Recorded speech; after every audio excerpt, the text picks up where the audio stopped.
huh?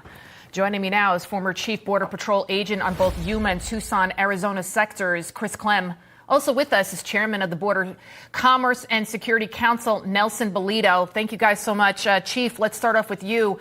Let's take a look at the top 10 cities where these illegals were sent. A majority of them, guess where they went? Red states. There's only 2 Democratic-led states. I mean, what do you think about this? How could the DHS do something like this and then, of course, not even notify the governors? And they're using our money to do it as well. Well, everything about this administration has been an abomination, starting with the border and then foreign policy, just like the lead in of what's going on in Israel right now.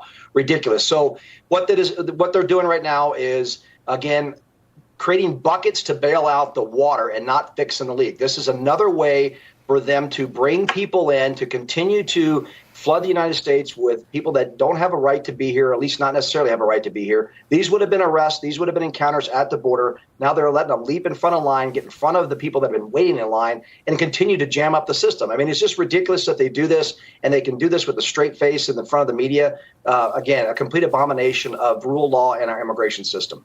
Nelson, it's amazing how this Biden administration is sending the illegals to the states where they can, of course, gain some votes, right? Swing an election, maybe turn them blue.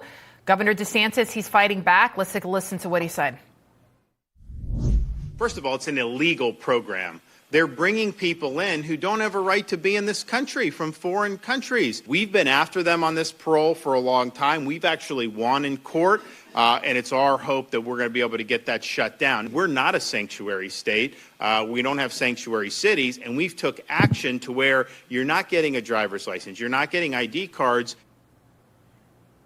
Nelson, what do you think of this program?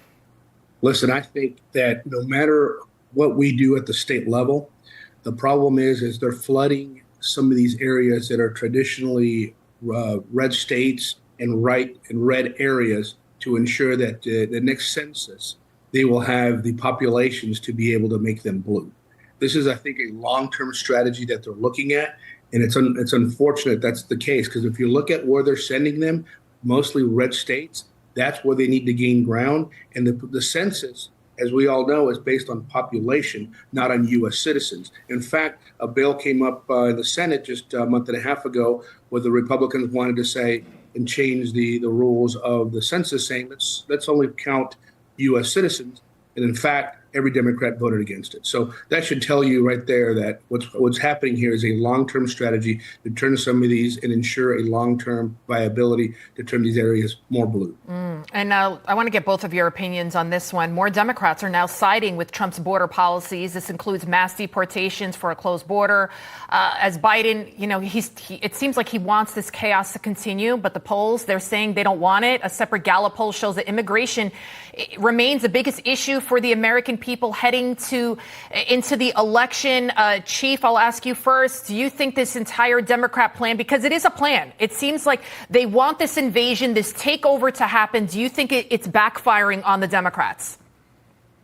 Well, I hope so, because they've done a terrible job of leading this border issue for decades when it comes down to border security, which is my first and foremost focus. We have to secure the border.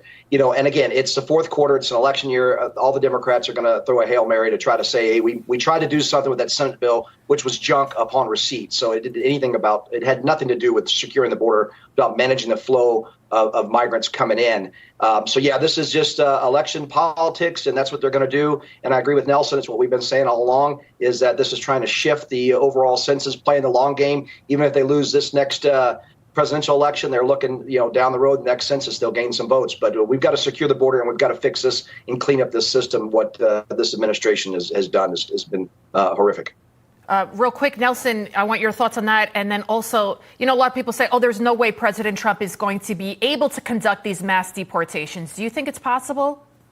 I think it's going to be difficult, but like the chief said, look, we need to secure the border. That's number one. And what's done that is, I've always said, we need negotiation, not necessarily legislation. That means we need to work with Mexico and these other countries to stop the flow. If you look at the meetings that they had in December in Mexico, U.S.-Mexico meetings, you saw a drop in the last 2 months, 3 months of the flow, but that's temporary. I don't know what's going on behind the scenes here, but these are temporary lower flows of migrants, even though there's 135,000 a month still flowing every month, because they're just racking it up. In Mexico, they're piling up.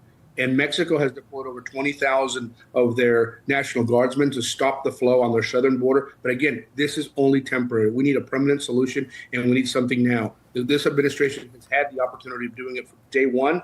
They haven't done it. They're trying to do too much too late. We need a change. We need a change now. And hopefully this doesn't climb up the system. And I'll tell you, a lot of those protesters that are out there today, how many of those came over illegally in the last 4 or 5 years? I wonder how many, because I bet there's a percentage of those people that are also out there in the middle of those campuses that are stirring it up, that are part of this problem too. Absolutely. All right, gentlemen, we have to leave it right there. Thank you so much for joining us.